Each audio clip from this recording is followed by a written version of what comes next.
유다서를 보시겠습니다. 이 베드로후서와 연결되어지는 말씀이지만 시기적으로는 훨씬 떨어져 있는 때입니다. 73년부터 80년대라고 기원 후 그때라고 말씀드렸습니다.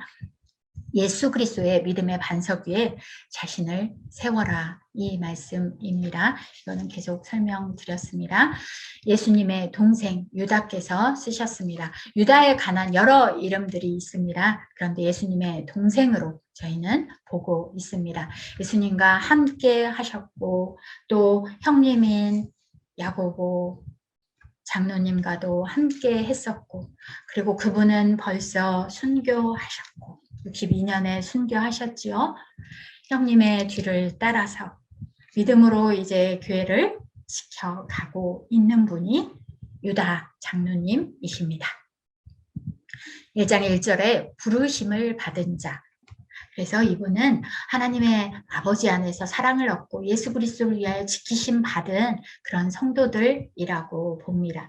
그래서 디아스포라 되어진 유대 그리스도인들에게 보내어졌다고 봅니다. 유대 7년 전쟁이 끝난 후입니다. 그러면 7년 전쟁이 끝났으니 이제 기독교도 또 유대교도 되게 어려운 가운데 있고 외부적으로 박해와 고난은 멈추지 않는 때였습니다. 그런데 더 위험한 신앙의 위협, 고난은 내적으로 거짓 교사들의 이단 사상이었습니다. 베드로후서보다 더 진전되어진 극단적인 금욕주의를 주장하거나 초기 영지주의입니다. 그리고 극단적인 방종, 쾌락주의를 조장하고 있습니다.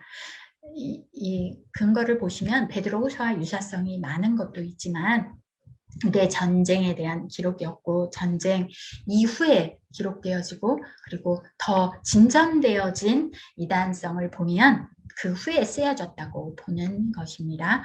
그리고 베드로후서 2장 3, 4절 유다서 1장 12절 19절 주제가 되게 비슷함을 알 수 있습니다. 유사성도 교재를 보시면 비교되어지는 부분이 있습니다. 문제가 더 확장되어집니다.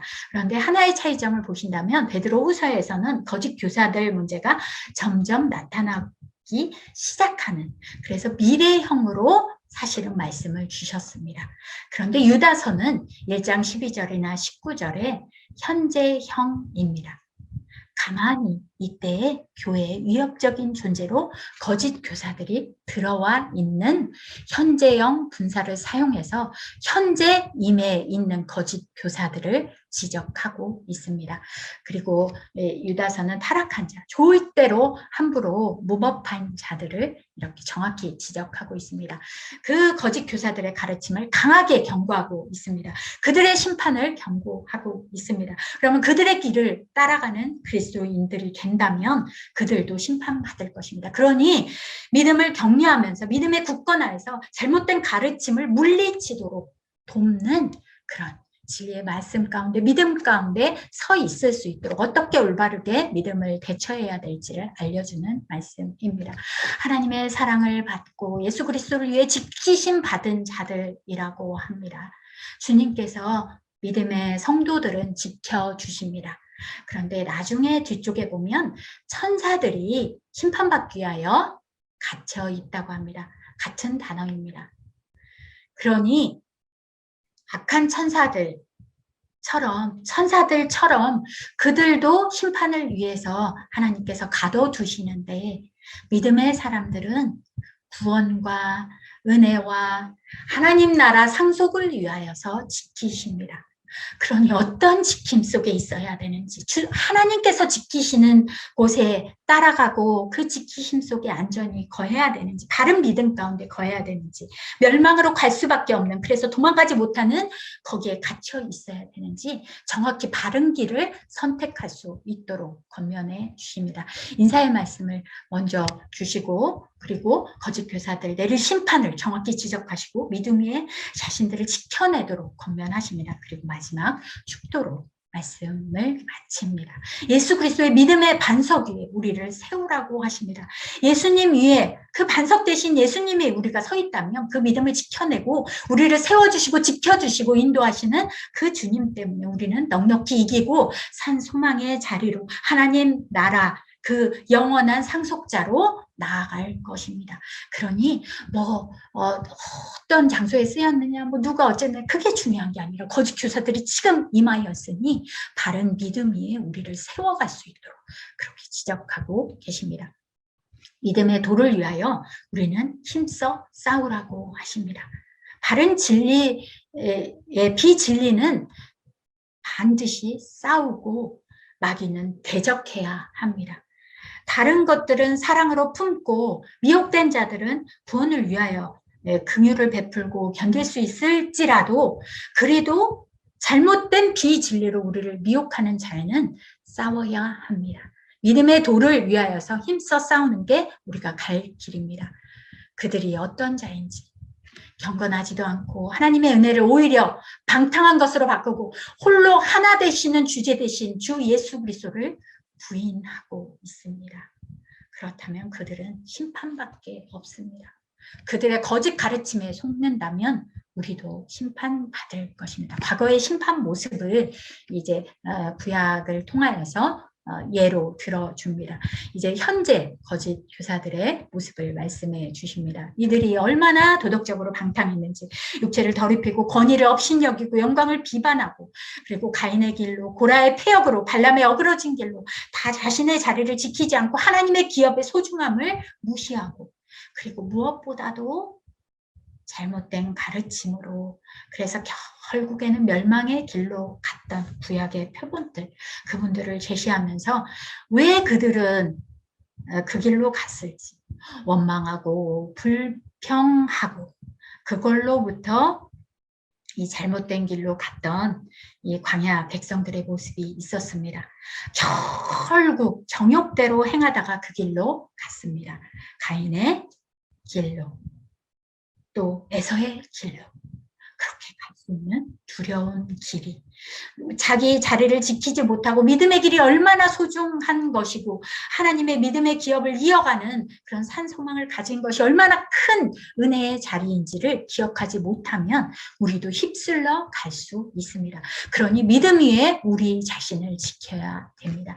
지극히 거룩한 믿음 위에 우리 자신을 세워야 합니다. 그리고 기도할 때에도 이들은 꿈꾸는 자이니 내가 무엇을 받다 무엇이 하나님 뜻이다 어쨌다 그런 것들에 속지 말고 성령으로 기도하고 성령께서 진리의 말씀으로 주신 진리의 말씀을 기초하여서 거룩한 믿음 위에 서고 그리고 하나님의 사랑 가운데 자신을 지키고 공동체를 지키고 예수 그리스도께서 우리를 지키시며 긍휼로 베푸시는 그 은혜로 아무리 박해 상황이어도 견디어 내라는 것입니다. 반드시 우리를 지키셔서 영생으로 영원한 하나님 나라로 생명의 면류관으로 의의 면류관으로 약속하신 것을 이루어 주실 주님이시기 때문입니다. 그런데 마지막으로 또 말씀하십니다. 그런데 그렇게 속이는 자들에게 속아서 또 의심하며 흔들리는 자들이 있을 수 있는데 무조건 배척하라가 아니라 긍휼히 여기고 혹시라도 구원받을지 모르니 불에서 끌어내는 것처럼 그런 마음으로 혹시 더럽혀진 행위가 있더라도 그들도 두려움으로 혹시 구원받을지 모르니 긍휼히 여기는 마음은 버리지 말고 그렇게 진리의 말씀 가운데 교회 공동체를 지켜가고 그리고 연약한 자들은 바른 믿음 위에 세워가도록 주시는 말씀이 이 유다서 말씀입니다. 그래서 우리를 보호하시고 결국 영광의 자리로 흠없는 완벽한 기쁨으로 영원히 하나님과 동행하고 동거할 수 있는 그 길로 새롭고 살아있는 길을 여신 주님이십니다. 그 길에 나아가서 하나님과 함께 그 하나님 앞에 함께 기뻐하며 함께 상속자로서 살아갈 수 있는 우리이기 때문에 그 영광, 위엄, 권력, 권세 그것을 주님께 다 올려드리며 우리는 믿음으로 거짓 가르침은 경계하고 그리고 바른 진리의 믿음 위에 서고, 그리고 신성한 주님 닮으신 성품으로 그 공동체를 잘 지켜나가고, 그런 삶의 모습으로 주님과 동행하고 동거하는 삶의 모습으로 한 영혼이라도 구원의 길로 이끌어가는 그런 사명자로 살기를 바라시는 말씀으로 주신 게 유다서 말씀입니다. 일반 서신 전체의 말씀을 저희는 다 보았습니다. 박해 가운데 주신 말씀, 외부적 박해, 내부적인 잘못된 그 고난 가운데 있는 성도들에게 바른 믿음으로, 그리고 우리 바른 믿음을 가진 자에게는 어떤 삶의 모습이 드러나는지 정확히 주신 그 말씀을 통하여서 외부적인 박해도 고난도 믿음으로 견뎌내고, 그리고 우리에게 주신 내부적인 거짓 가르침에도 흔들리지 않는 견고한 믿음 위에 서는 우리가 되어지도록 주신 말씀이 일반 서신 말씀입니다.